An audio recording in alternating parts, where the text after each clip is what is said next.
บายดีพี่น้องมื้อนี้มาพบพ่อกับซองบอดอนชาแนลอีกแล้วมาพอกันใน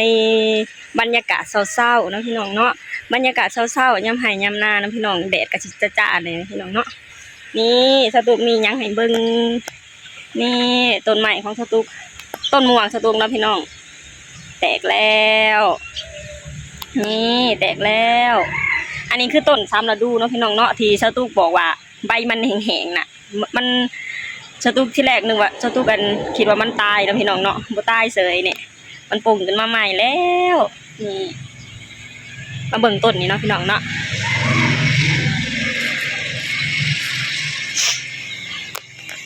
ทางนี้ก็เฮ็ดเทือนครัวเฮ็ดแบบบ่ต้องใส่ผ้าเลยเนาะพี่น้องเฮ็ดแบบนี้เลยเครื่องดินเครื่องไม้เครื่องดินเครื่องไม้เขาเห็ดเครื่องดินเครื่องไม้เขาเห็ดเครื่องหญ้าเครื่องยันกระสีกันเดี๋ยวเบิ้งไงอ้ายเปื่อนเบิดละมีความสามารถทำเจ้าแล้วเอาหญ้ามึงช้อนกับจังกระสีกันแหละธรรมดาที่ไหนเห็นราคามุ่งหญ้ามุ่งเอาสังกะสีมาใส่ธรรมดาที่ไหนเลยนะมีคนกล้ามีไฟเห็นได้แล้วแหละเห็นแล้วก็ตีโคมใหญ่ๆเอาจังกระสีมาใส่แรงกระแทกนี่ต้นนี้ก็ออกแล้วพี่น้องอันนี้คือหมากม่วงโต้นเนาะพี่น้องเนาะนี่มันออกแค่ใบเดียวพี่น้องออกแค่ใบเดียวมันยังน้ำมันกระดาษสีโป่งขึ้นอีกเนาะพี่น้องเนาะออกซ้ำนี่กันยังดีกว่ามันบ่ออกเนาะพี่น้องนี่เดี๋ยวไปเบิ่งต้นนั่นแต่ว่าต้นนี้ยังบ่ออกไหมพี่น้องเนี่ยอันนี้คือต้นหมากม่วงมันเด้อนี่ต้นหมากม่วงมันของสตูงยังบ่ทันได้ออกเลย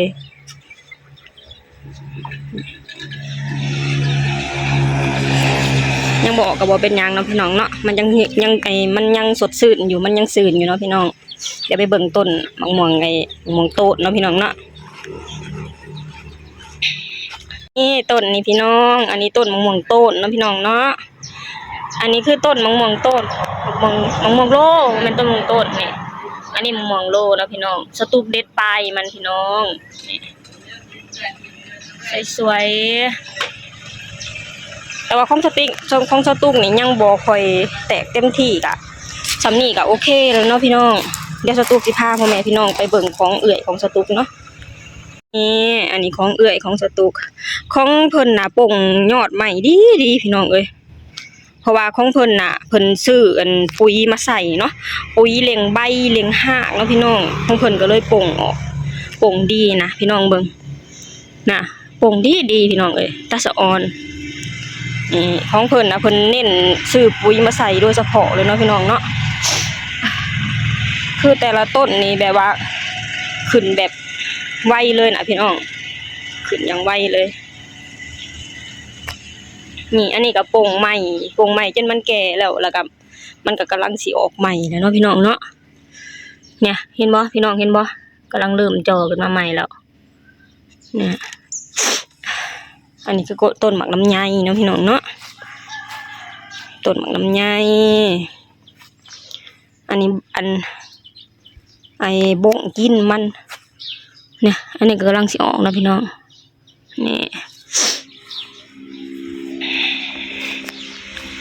อันนี้คือหลังบ้านของเอื่อยของสตูกเด้อหลังบ้านเพิ่นก็สิเป็นประมาณนี้เนาะพี่น้องเนาะอันนั้นก็คือต้นหมากมี่นี่อันนี้คือต้นหมากมี่เพิ่นก็แตกใหม่แล้วเนาะพี่น้องเนี่ยแตกใหม่แล้วโอ้ของเพิ่นแตกดีพี่น้องเพิ่นใส่ปุ๋ยเล็งหากเล็งใบเนาะพี่น้องมันก็สิแตกออกไวกว่าปกติเนาะแต่ของสตูน่ะของสตูกน่ะถ้าก็ออกเถื่อหนึ่งของเพิ่นน่ะออกเป็น2เถื่อแล้วเนาะพี่น้องนี่อันนี้ต้นไผ่ของเพิ่นซื้อพร้อมกันกับของสตูกเด้แต่ของเพิ่นงามกว่าเนาะพี่น้อง ดินเพิ่นก็สิงามกว่านำเพราะเพิ่นซื้อดินมาใส่เด้ข้าวที่เพิ่นนั้นตอนนั้นนะนี่อันนี้ซื้อพร้อมของสตูกรอบก่อนเนาะพี่น้องของสตูกน่ะตายแล้วของเพิ่นน่ะบ่ตายเฉย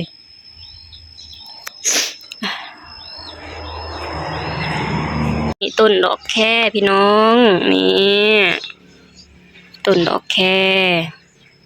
งัวกัดไปเทื่อหนึ่งแล้วพี่น้องอันนี้ปรุงใหม่นะพี่น้องเนาะนี่ธรรมชาติพาพ่อแม่พี่น้องมาชมธรรมชาติยามแหล่งยามฝนตกเนาะพี่น้องเนาะมันก็สิเขียวสะอุ่มแถวรอบบ้านก็สิเขียวสะอุ่มมีตั้งแต่หญ้าเขียวๆเนาะพี่น้องเนาะเป็นธรรมชาติดีนี่อันนี้คุณนายตื่นสายนี่เริ่มหนาขึ้นแล้ว คุณนายตื่นสายของพี่สาวของสตูกในปรุงดีเนาะพี่น้องเนาะ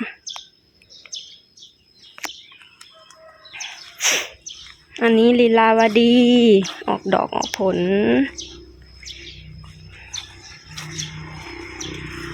หน้าบ้านเนาะพี่น้องบรรยากาศช่วงนี้ก็สิสดชื่นแน่เนาะพี่น้องเนาะมันสิเขียวสะอุ่มมีแต่ต้นไม้ใบหญ้าเนาะพี่น้องฝนตกห้ามมันก็สิเขียวงามนี่สตุกตั้งใจจะปลูกดอกไม้ใส่นี่เนาะพี่น้องเนาะพ่อแม่FCเพิ่นแนะนำว่าสตุกปลูกดอกไม้อยู่หน้าบ้านแหน่มันจะได้มีสีสันสวยงามว่าซั่นสตุกก็อยากปลูกอยู่เนาะพี่น้องสตุกก็เฮ็ดไปทีละขั้นตอนเนาะพี่น้องเนาะอยากปลูกอยู่แต่ก็เบิ่งไปเฮ็ดไปทีละอย่างเนาะพี่น้องนี่สวยๆบรรยากาศหน้าฝนอันนี้ต้นผักกระโดนเนาะพี่น้องต้นผักกระโดนพุ่มอยู่ข้างเฮือนของสตุกเลยเด้นี่ร้านสาวมาเฮือนแล้วพี่น้องไม่ใช่เงินเดือนน่ะยังให้เบิ่งดู เห็นยัง แน่500 บาทเงินเดือนเห็นหยัง คนตรงไหน พดกงไม้ พดกงไม้ให้ป้าพี่น้องนี่เพิ่นก็จะเอามาหยอดกระปุกเนาะพี่น้องเนาะหาหยอดได้ไหม เนี่ยจะได้แหละ บ่เห็นดอกเห็ดมันเป็นแปรๆติล่ะนั่นก็เงินขาด ว้าวเห็นว่าเอ็มมีมือนี่เด้อหลักมือ เรียบร้อยความตั้งใจเจ้าหยอดกระปุกหมูจะซื้อหยังล่ะบ่ ชื่อยังนะ โอเคพุ่นทางนั้นพุ่นทางผู้บ่ได้หยอดพุ่น2%พี่น้องเอ้ย วันที่15เดือน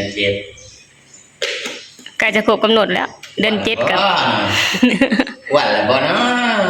โอเคมื้อนี้ก็สตูกก็มาอัปเดตต้นไม้ใบหญ้าให้พ่อแม่พี่น้องฟังเนาะพี่น้องเนาะมาเบิ่งต้นไม้ต้นม่วงที่สตูกเอามาปลูกมันเริ่มออกยอดเริ่มออกออกมันเริ่มออกยอดแล้วเนาะพี่น้องเนาะก็สวยงามเนาะพี่น้องอันนี้ก็สตูกมาอัปเดตพ่อแม่ให้พ่อแม่พี่น้องเบิ่งเด้อสำหรับคลิปนี้สตูกก็จะขอจบลงเท่านี้ก่อนเนาะพี่น้องเพราะว่ามันสวยและสตูกจะไปให้ไปนาเนาะพี่น้องเนาะสำหรับคลิปนี้สตูกก็จบลงเท่านี้ก่อนเด้อบ๊ายบาย